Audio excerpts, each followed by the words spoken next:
자, 저번 주에 부동산의 개념에서 기술적 개념의 부동산인 위치, 공간, 환경, 자연을 배우셨어요. 저번 주에. 또 마지막에 경제적 개념의 부동산의 자산, 자본, 생산 요소, 소비재, 상품 배우셨습니다. 이때 자산에서 여러분이 용어 하나 배우셨죠? 인플레이션 헤지라는 용어 하나 배우셨습니다. 자, 이 자산에서 부동산은 무슨 자산? 실물 자산. 예? 실물 자산이죠. 자, 여러분이 어제 뉴스에 보니까 한국경제신문에 이런 얘기 나오죠. 부동산에 있어서의 거래량이 이 서울특별시가 급감을 하고 있기 때문에 부동산 가격이 하락할 전조다라는 어제 기사가 나왔대요. 예? 그것은 이제 기사를 잘못 판단한 겁니다. 왜 그러냐면은 거래량이 급감하는 것은요, 여러분 2005년도 마찬가지로 지금 양도소득세를 중과세하고 금융상의 규제를 강화해서요, 살 사람은 많은데 안 팔아요. 그래서 급감한 거예요. 다주택자는 돈이 있는 고소득층이기 때문에 주택을 안 팔아요. 뭐 한다? 예? 5년간 버티자 이거예요. 예? 안 팝니다. 예? 세금 왜 많이 내요? 가격이 계속 오를 텐데. 그래서 여러분 규제하고 나서요, 서울 강남의 아파트 가격이 3억이 올랐어요. 예? 3억. 규제하기 전에 비해서 규제한 후에 3억이 올랐어요. 그만큼 어떻게 거래량이 급감하면 매수세는 많은데 매도자가 없다 보니까 가격이 올라갈 수밖에 없어요. 그러니까 규제를 하지 않아야 되는데 이 규제를 하니까 문제, 양도소득세 중과 옛날 2005년도에 똑같은 판이에요, 지금. 그때도 규제하니까 가격이 7억이 올랐잖아요. 그만큼 이 규제도요, 좀 보면서 해야 돼. 그게 서울특별시는 또 다른 지역과 달려 매수세가 많아요. 집중이 되기 때문에. 그래서 저희들이 이제 분석을 할 때 보면은 경기도, 서울 합쳐서 인구가 51%입니다. 전국의 인구의 51%가 집중이 돼 있어요. 그런데 이 집중도가 계속 높아지겠죠. 계속 높아지죠. 일자리라든지 이런 게 다 이쪽에 집중이 돼 있으니까. 그러다 보면은 가격은 계속 오릅니다. 그래서 서울특별시는요, OECD에서는 우리가 뭐라고 하냐면은 경제협력개발기구 선진국 클럽입니다. 그래서 이제 OECD에서 우리나라 서울특별시를 분석을 했는데 세계 각국 모스크바, 북경이라든지 우리가 런던, 프랑스, 파리, 뉴욕 이런 국가, 도쿄 분석을 다 합니다. 했을 때 한국 서울의 주택 가격은 지금 평당 약 1,400만 원 정도 되거든요. 평당 서울특별시. 이게 여러분 3천만 원까지는 올라갈 여력이 있다라고 분석이 돼 있어요. 그러니까 더 오른다는 얘기예요. 그러니까 여러분이 이제 그만큼 인구 집중도가 높아진다는 얘기입니다. 자, 뉴스 어제 나왔기에 한번 저희들이 분석을 한번 해봤습니다. 자, 법률적 개념의 부동산. 여러분 교재 30페이지가 되겠습니다. 자, 이 법률적 개념의 부동산은 원래 상당히 중요한 부분이에요. 그래서 이 법률적 개념의 부동산은 특히 우리가 시험에 우리가 출제가 29회 시험에 예상되는 중요한 부분이기 때문에 자, 이 정리를 좀 해두셔야 되겠습니다. 자, 법률적 개념 또는 법제도상 개념이라고 합니다. 이 법률적 개념, 법제도상 개념이 우리가 시험 문제 출제가 예상되는 부분입니다. 이 법률적 개념 또는 이 법, 제도상 개념. 시험 문제는요, 우리가 여러 형태로 내거든요. 법률적 개념, 법, 제도상 개념.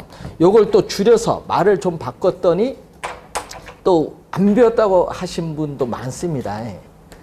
법, 제, 상 개념 다 같은 말이에요. 법률적 개념, 법 제도상의 개념, 법 제도를 줄여서 법제상의 개념 다 같은 말입니다. 자, 이 법률적 개념의 부동산을 보게 되면은 우선 넓은 의미죠. 넓은 의미. 자, 넓은 의미로 출제를 하기도 하고요. 또 이것을 또 다른 말로 넓은 의미를 뭐죠? 광의라고도 해요. 그래서 넓은 의미로 뭐 22회 시험일에는 넓은 의미로 출제되고 또 광의로 또 출제하기도 합니다. 그래서 넓은 의미의 부동산. 자, 넓은 의미의 부동산은 이 좁은 의미. 자, 좁은 의미를 또 우리는 줄여서 협의라고 하죠. 협. 예? 협의의 부동산. 그래서 이 좁은 우리가 의미의 부동산을 협의의 부동산이라고 합니다. 협의의 부동산. 이 좁은 의미의 부동산에 뭐를 대주죠? 부동산이 아닌데 부동산으로 준하는 거, 간주하는 부동산을 더해줘서 광의, 넓은 의미의 부동산이라고 합니다.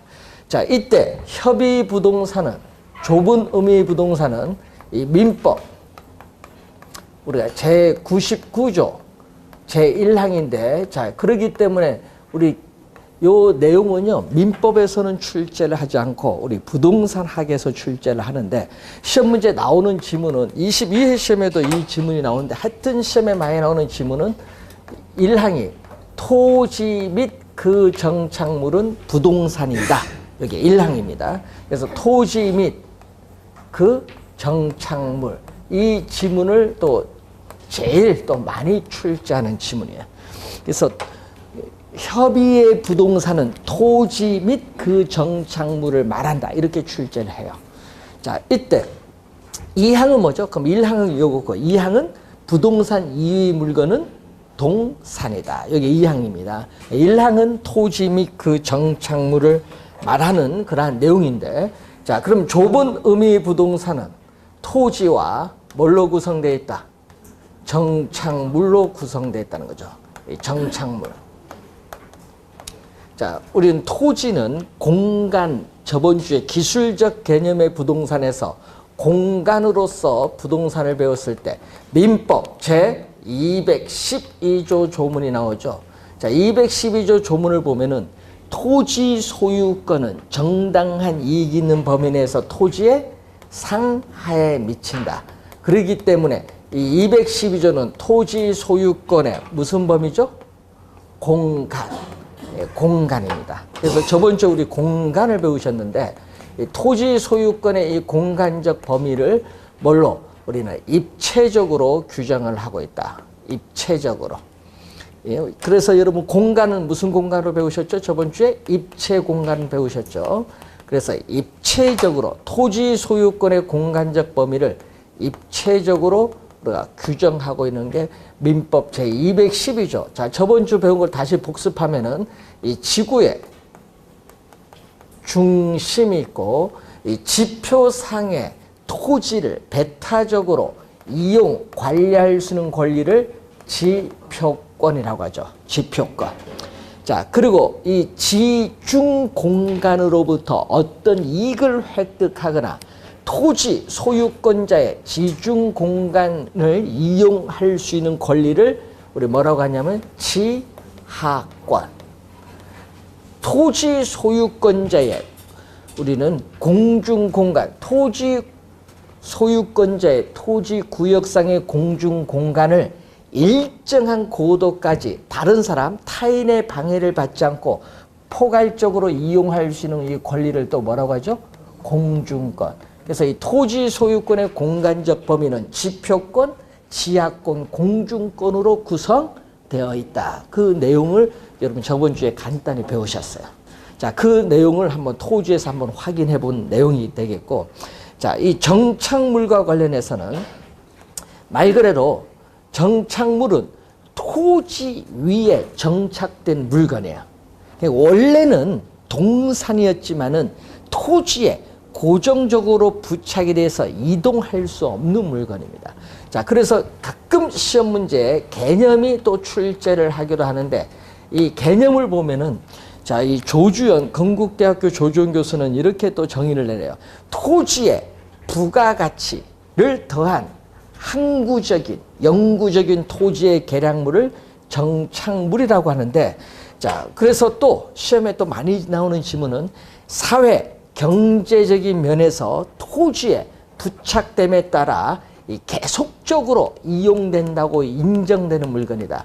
그러니까 항상 주의할 를 것은 시험 문제 계속적으로 계속적으로 이용된다고 인정되는 물건을 정착물입니다. 그러면 계속성이 없는 것은 정착물이 아닌 동산으로 분류한다. 자, 그러면은 정착물이 아니다. 자, 정착물이 아닌 것. 정착물이 아닌 동산으로 분류하는 것. 정착물이 아닌 동산으로 분류한 것. 대표적으로 뭐가 있죠? 계속성이 없는 물건. 우리 판잣집. 판잣집. 이런 것은 정착물이 아닌 동산이에요. 농촌의 비닐하우스, 공중전화 부스라든지 또 컨테이너 박스 뭐 이런 것은 정착물이 아닌 동산이에요. 자, 그런데 정착된 물건 중에서도 토지와 독립한 부동산으로 간주되는 독립정착물이 있어요.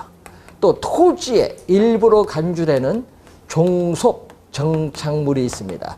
그럼 토지와 독립한 부동산으로 간주된 독립정착물의 대표적인 것은 건물입니다. 건물. 뭐 주택, 상가 등의 건물인데 이 건물은 건축물 대장에 별도로 등기를 할 수 있다. 자, 그래서 여러분이 나중에 등기법도 이제 배우시게 되면요. 시험에 많이 나오는 지문이 있어요. 뭐를 우리 출제를 하냐면요. 부동산 등기법상 부동산 등기의 대상이 되는 물건은 토지와 건물밖에 없다. 이렇게 출제를 하면은 맞는 지문이야. 토지 건물 2개밖에 없어요. 등기할 수 있는 물건. 부동산 등기의 대상이 되는 물건은 토지 건물. 예? 자, 그래서 시험 문제 그런 지문도 많이 내고 또 관습법상의 권리거든요. 그래서 여러분 산에 나무가 있는데 그 나무가 내 것이라는 표시를 해야 돼. 이 소유권을 표시하는 방법으로서 명인 방법이라는 게 있거든요. 나무에 표차를 붙여요. 표차를 붙여서 그 나무에 딱 어떻게 붙여놓으면 그 나무는 누구 거? 내 거라는. 그게 명인 방법입니다.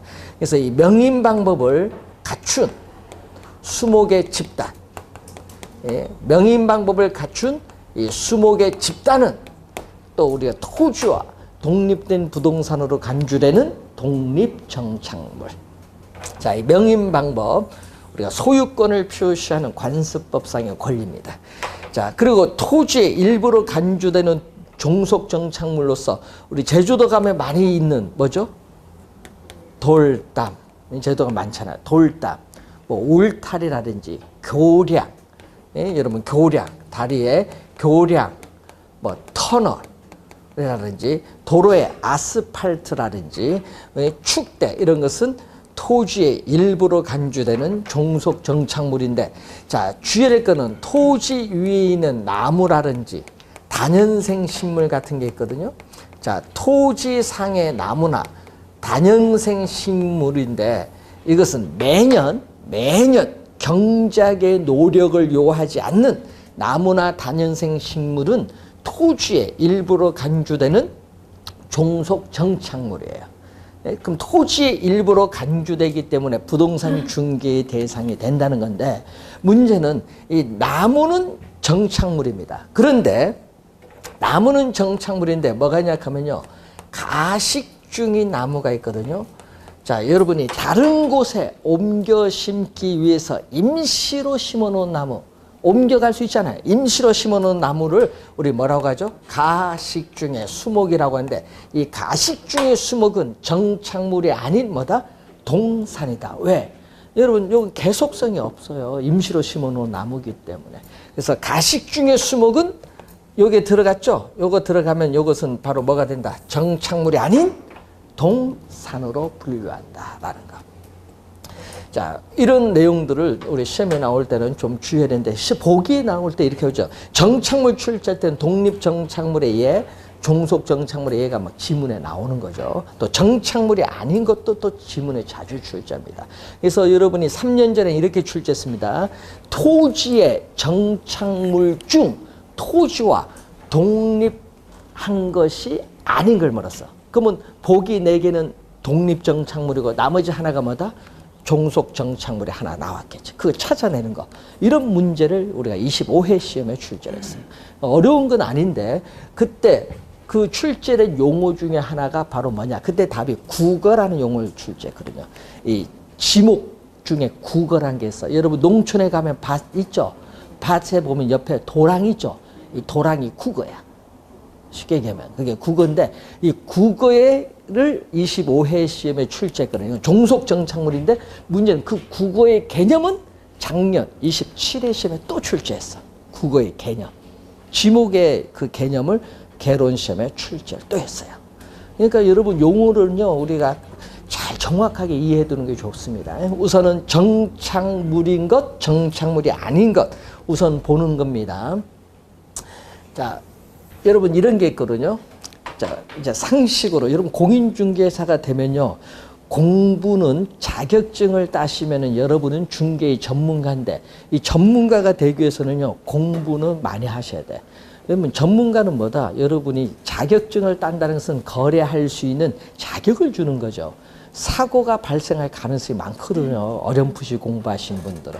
시간이 걸려도 많이 공부하셔야 돼요. 특히 실무 쪽 분야, 여러분 등기라든지 서류를 볼 줄 알아야 되니까. 그래서 이런 경우가 한 번 있었거든요.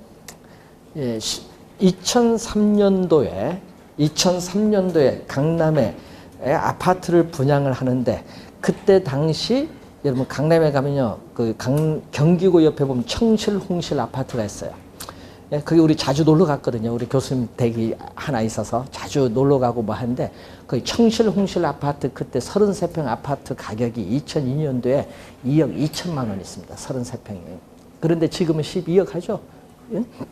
그런데 그때 당시 2억 2천만 원 할 때 거기 이제 자주 이제 놀러 가면서 그때 당시 2억 2천인데 갑자기 2003년도 들어오면서 어떤 아파트를 강남에 분양하는데 평당 3천만 원을 분양하는 거야.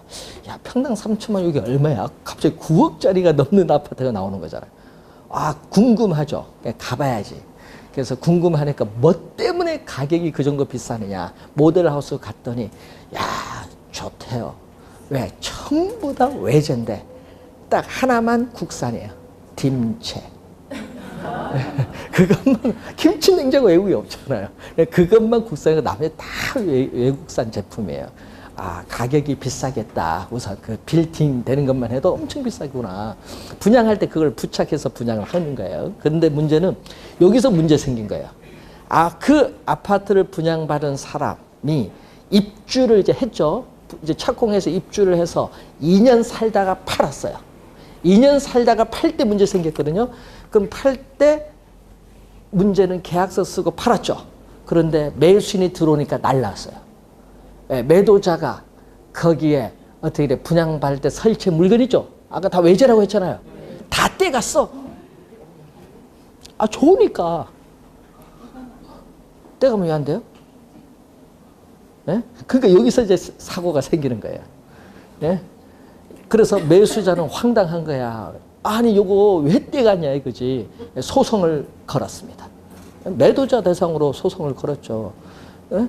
그런데 최종 결론은 법원은 우리가 매도자 승소입니다.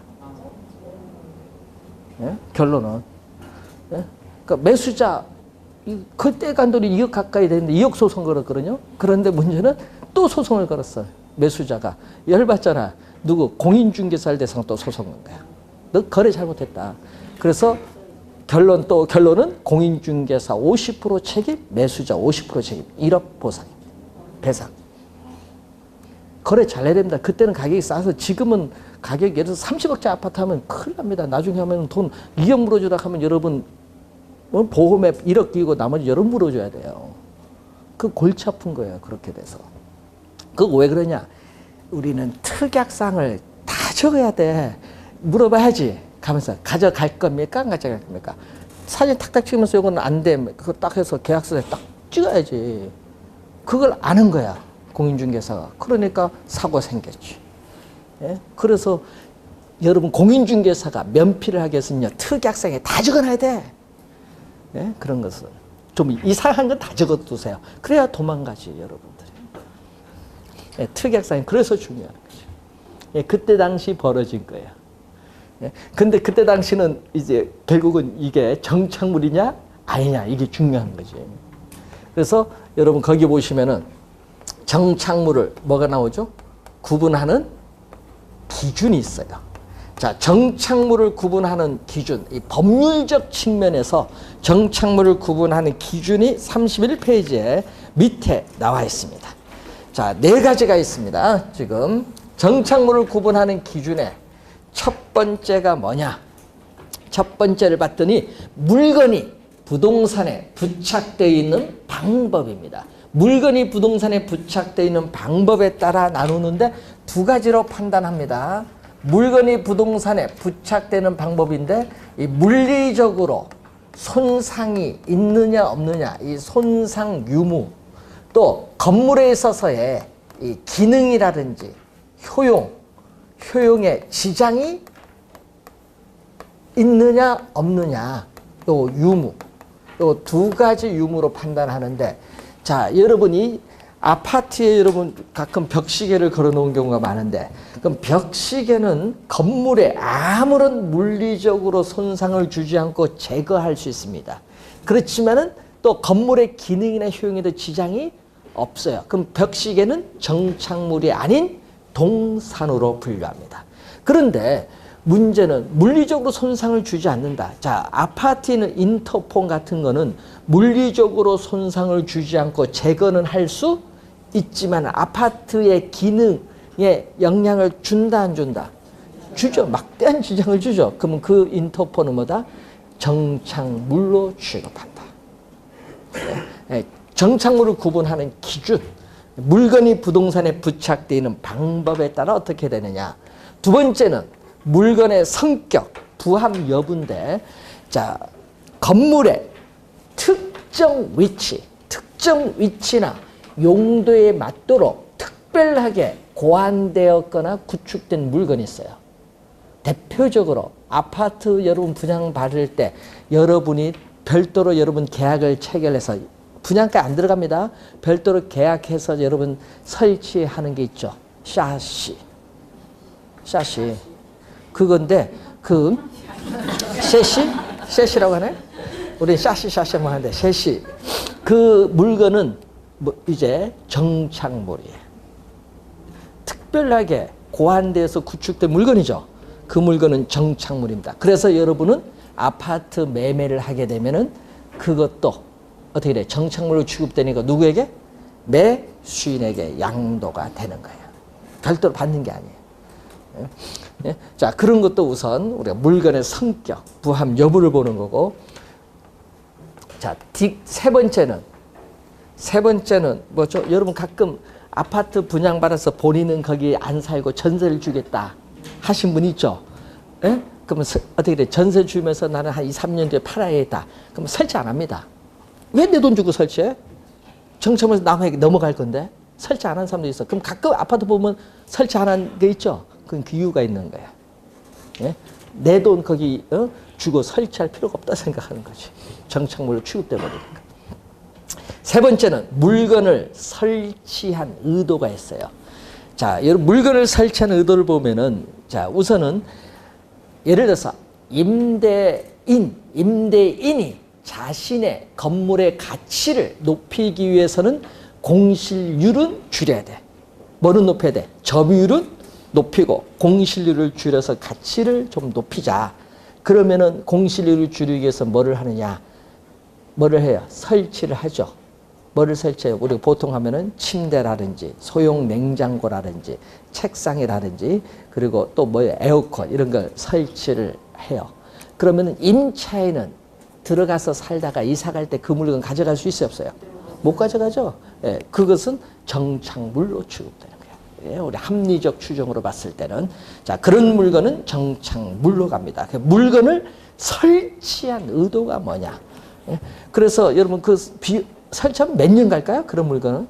에어컨 설치하면은? 소형 냉장고 10년은 가나요? 아, 많이 가네요. 그런데 문제는 그 비용 얼마 될까요? 에어컨 하나에 100만 원짜리 설치했다. 예를 들어서. 예? 60만 원 정도 하나요? 소형품 쓰니까. 10평 정도 될 때 8평, 10평 할 때 그 소형 하나 설치한다. 60만 원 들면은 벽 에어컨 설치하잖아요. 예? 60만 원 들면은 10년 걸린다? 그러면 그건요, 임대료 다 뽑죠.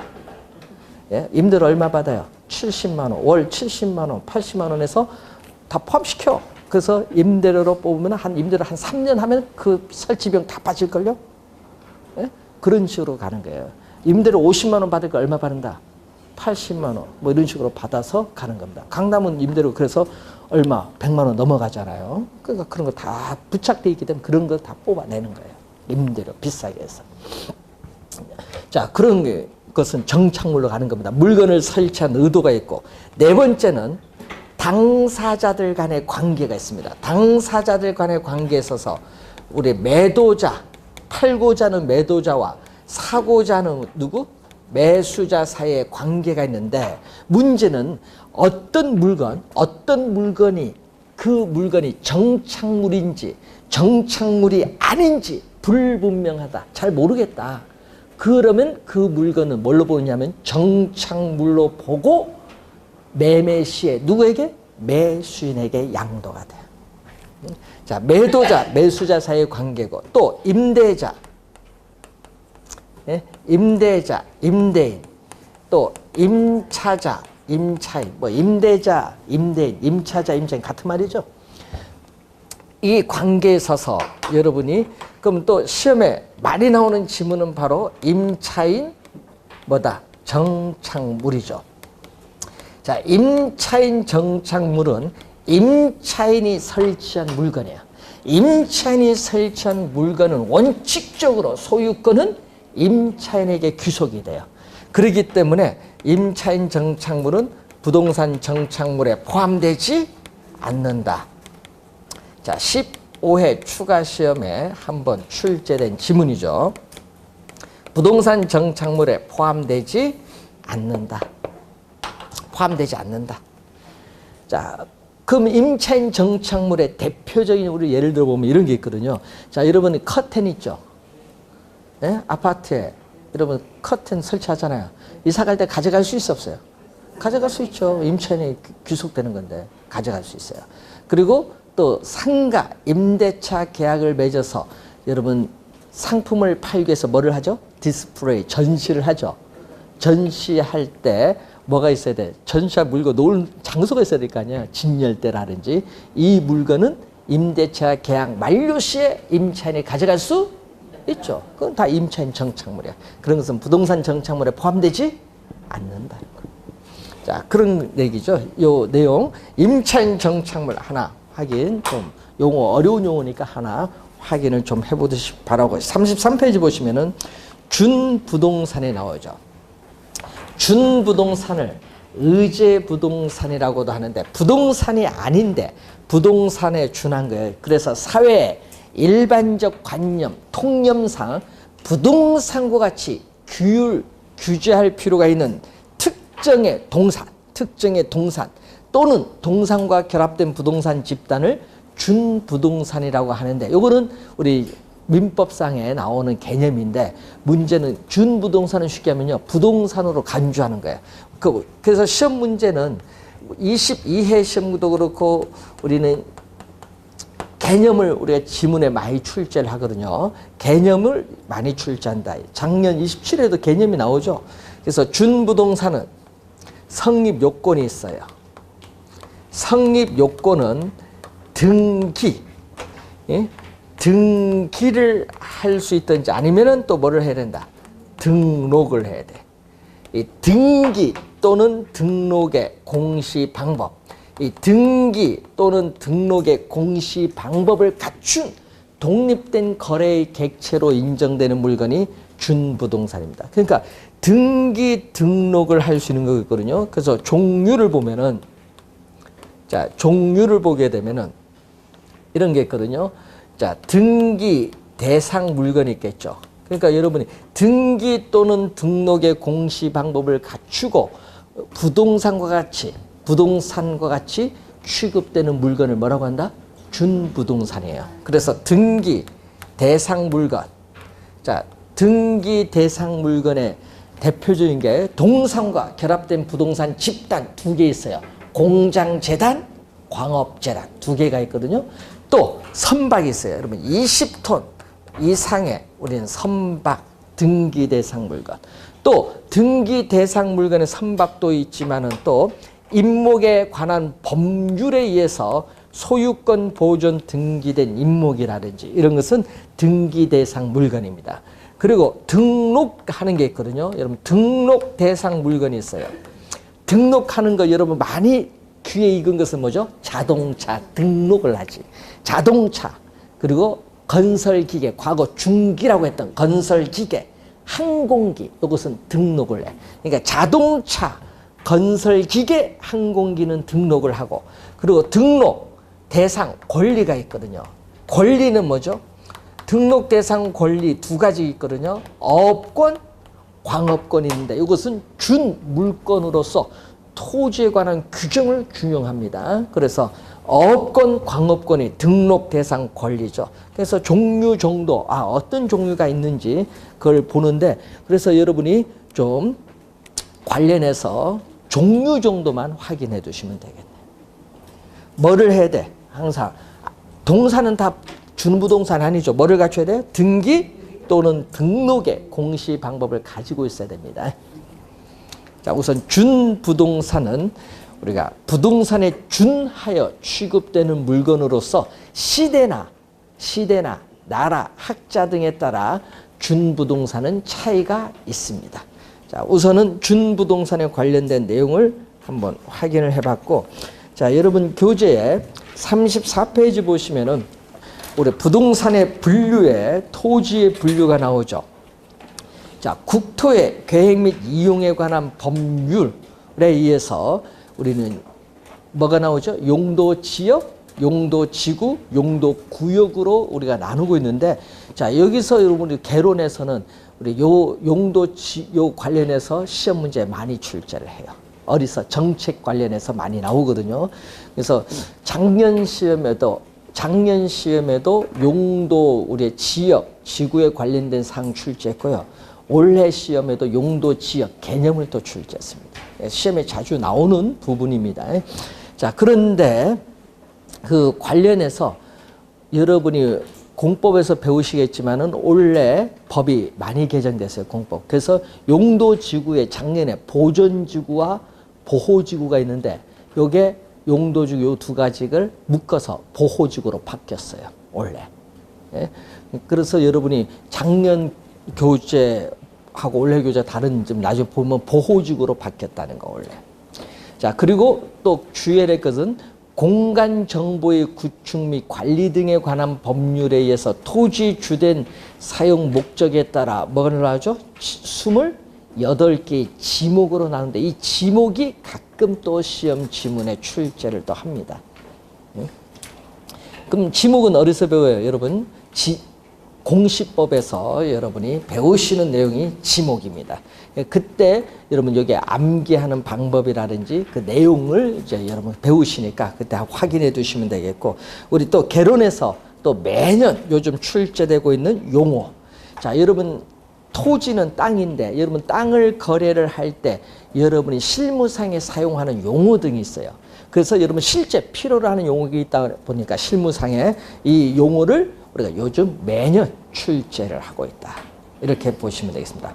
자, 28회 시험에도 1번 문제로 출제를 했어요. 토지 용어. 그래서 토지 용어에 관련해서 지금 택지, 부지, 대지가 지금 나오는데 우선은 택지는 자, 그 용어 중에 택지가 나오죠. 택지는 주거용 주택, 상업용 점포, 주거용 주택, 상업용 점포, 공업용 뭐죠? 공장, 공업용 공장 등 주거용, 상업용, 공업용 등으로 현재 이용 중에 있거나 이용 우리가 가능한 토지를 택지라고 합니다. 그럼 우리 지금 공부하는 건물 현재 이용 중에 있죠?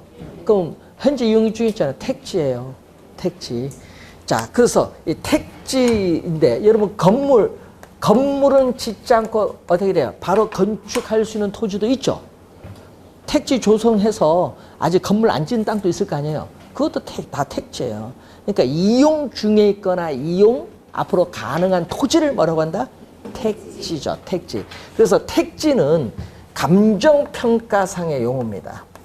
우리는 감정평가상의 용어가 택지인데, 그래서 쉽게 얘기하면요, 이 택지는 건축용지다 이렇게 생각하시면 돼요. 건축용지.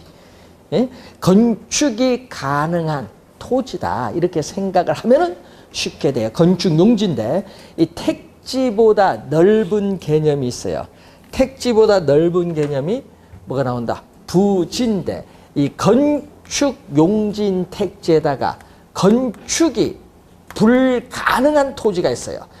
건축용지인 택지에다가 건축이 불가능한 토지, 이걸 더해주면 이게 뭐냐 이거지. 건축이 불가능한 토지를 더해준 이 용어가 부지야. 부지. 그래서 부지가 28회 시험에 출제를 했습니다. 두 번 출제했거든요. 22회 시험, 28회 시험에 나온 용어가 부지예요.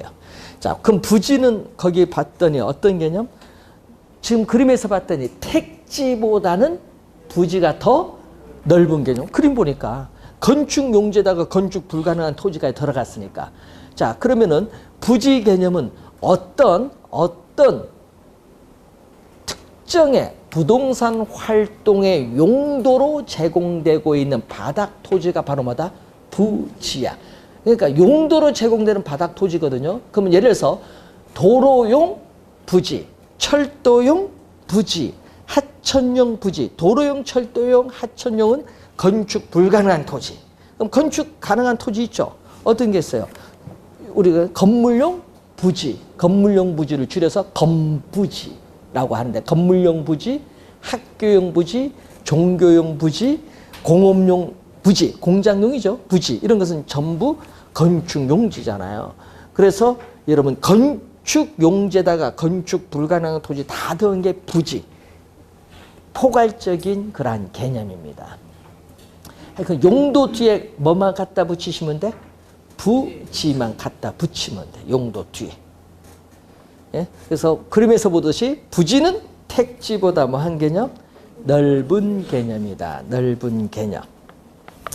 자, 그래서 우리나라에서는요, 전국의 토지 중에서 우리가 우리 지목상에 대가 있어요.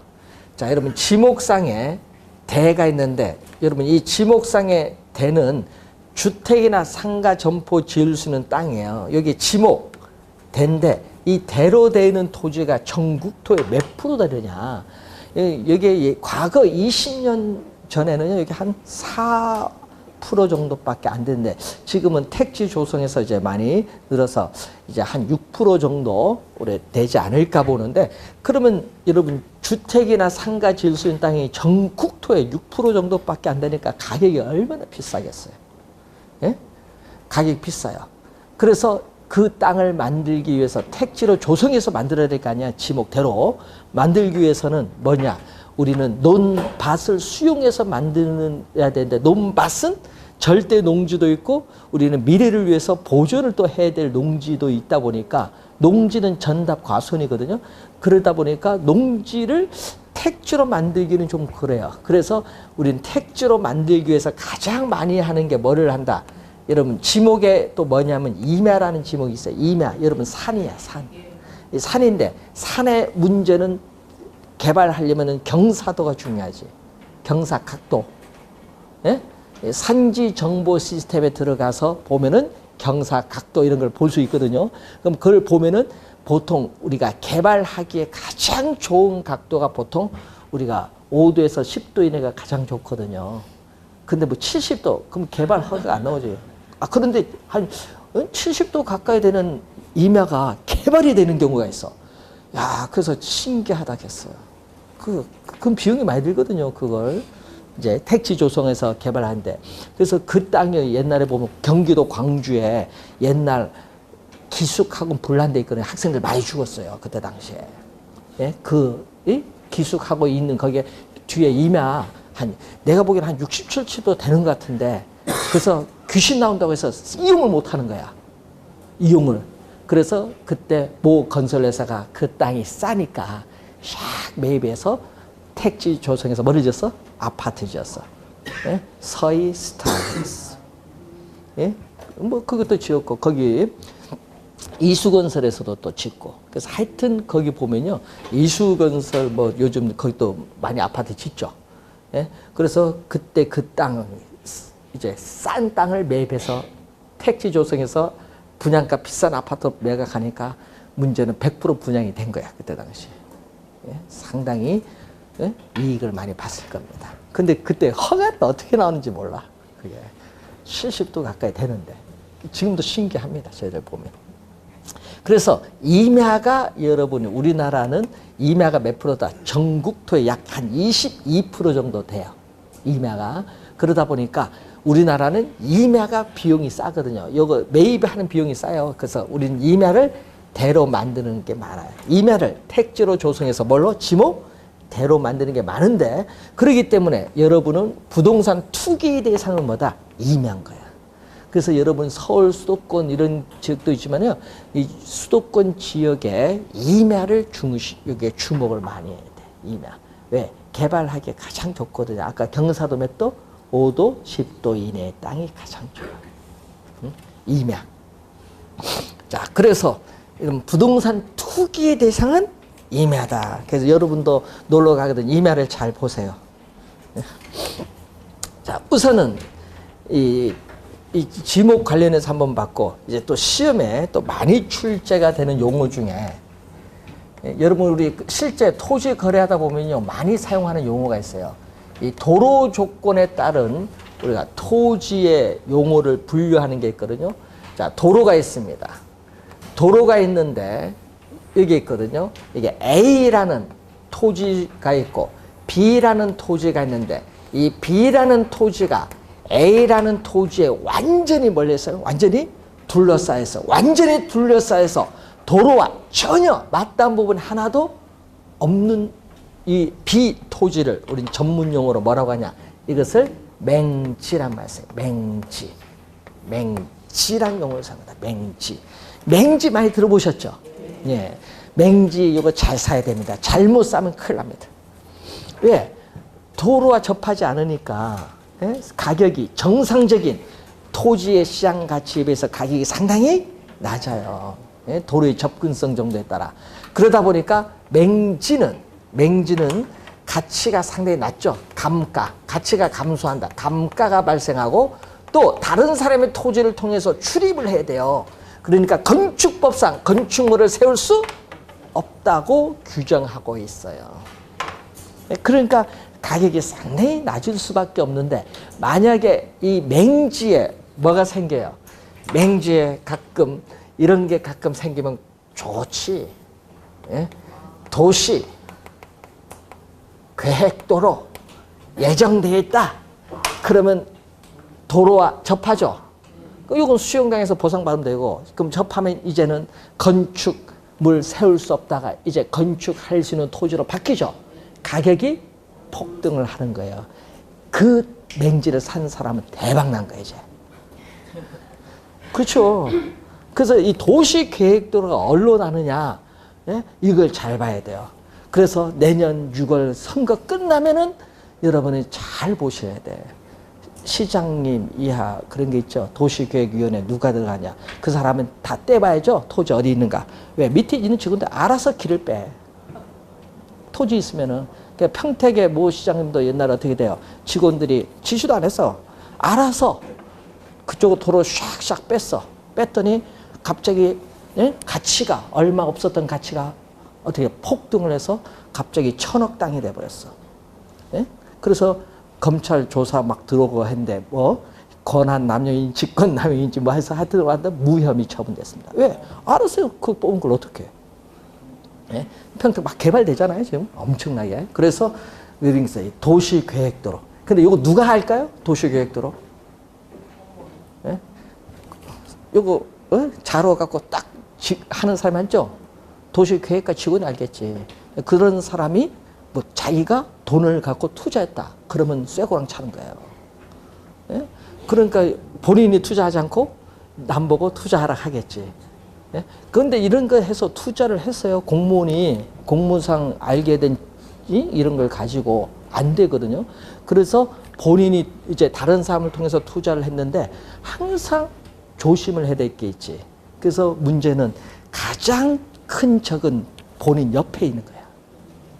그래서 그 사람이 막 어떻게 돼요? 남들 알 거 아니에요. 돈 많이 벌었다 뭐 하니까 어떻게 돼요? 배 아픈 거예요. 그래서 어떻게 돼요? 고발해버리는 거예요. 감사원에. 그래서 예? 그때 당시 충주 모 공무원이 어떻게 돼요? 파면됐죠.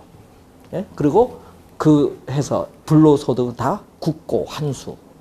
파면되면 연금 못 받아요. 구속됐으니까. 예? 그러니까 말 한 번 잘못 하니까 동네 잔치 가서 막걸리 한 잔 먹고. 예? 그래서 조심해야 돼요. 예? 이런 건 절대 얘기하면 안 돼. 예? 옆에 짝꿍하고도 얘기하면 안 돼. 이런 거 알고 자기가 투자를 하면은. 본인만 알면 되지. 왜 꼭 사람을 자랑하듯이 얘기를 하면 안 되는 거예요. 그래서 맹지를 잘 투자하면 됩니다. 그래서 옛날에 어떤 분이요. 아파트 지을 때인데 2002년도에 어떤 분이 투자를 했어요. 한신대학교 옆에 맹지를 산 거예요. 예? 그때 당시에 얼마에 샀느냐? 약 1억 8천 주고 샀어요. 근데 그게 그 땅이 있어야 개발이 돼. 예? 건설회사가 매입을 하려고 하니까 어떻게 돼요? 예? 얼마를 줘야 될지 감이 안 잡힌 거야. 그래서 건설회사가 그 땅을 매입해서 아파트를 짓고 거기 옆에 또 이마트도 들어오고 뭐 하니까 상당히 좋은 땅인데 그래서 그때 당시에 그 1억 8천 준 땅을 11억에 매각을 했어요. 6개월 뒤에. 건설회사가 매입을 했는데 근데 문제는 그 땅을 판 사람이 미리 여기 앞으로 이렇게 해서 여기 상당히 도로 들어오고 괜찮다. 옆에 이마트도 들어오고 아파트 들어오고 괜찮으니까 요거 사는데 딱 조건이 있는 거야. 이 사람은. 계약 쓴 거야. 계약서에. 중개수수료 1억. 현금 1억 주면은 예, 그걸 하겠다 했어요. 1억 받았어요. 중개수수료로. 그런데 그 땅 산 사람이 11억 약간 5천에 매각을 하면서 이 사람은 돈 1억 주려니까 아까운 거야. 그래서 어떻게 돼요? 예? 상의를 온 거예요. 아니 약속해 좀 주세요. 근데 수수료 0.9% 하냐? 컨설팅 수수료가 있기 때문에 주세요. 사람들 꼭 수수료 갖고 따지려고 해요. 0.9% 영수증 0.9% 나머지는 컨설팅 수수료 적어줍니다. 예? 그래서 여러분들이 꼭 보면요. 벌면은 이제 달라져. 그러니까 계약서에 꼭 명시해야 돼. 얼마 명시해야 돼. 응? 토지 거래할 때 상당히 중요하죠. 상가 거래할 때. 자, 맹지 진짜 잘 사야 됩니다. 잘못 사면은 우리 모 교수님은 13년 전에 사서 지금까지 보유하고 있습니다. 팔지도 못하고 애물단지입니다. 그러니까 이 개발 정보란 이런 걸 잘 알아야 돼. 맹지 사더라도. 그래서 이 맹지는 실제 거래할 때 상당히 중요하기 때문에 시험에 나오죠. 그래서 28회 올해 시험도 출제를 또 했어요. 맹지는. 자, 잠시 쉬고 필지 획주로 가겠습니다.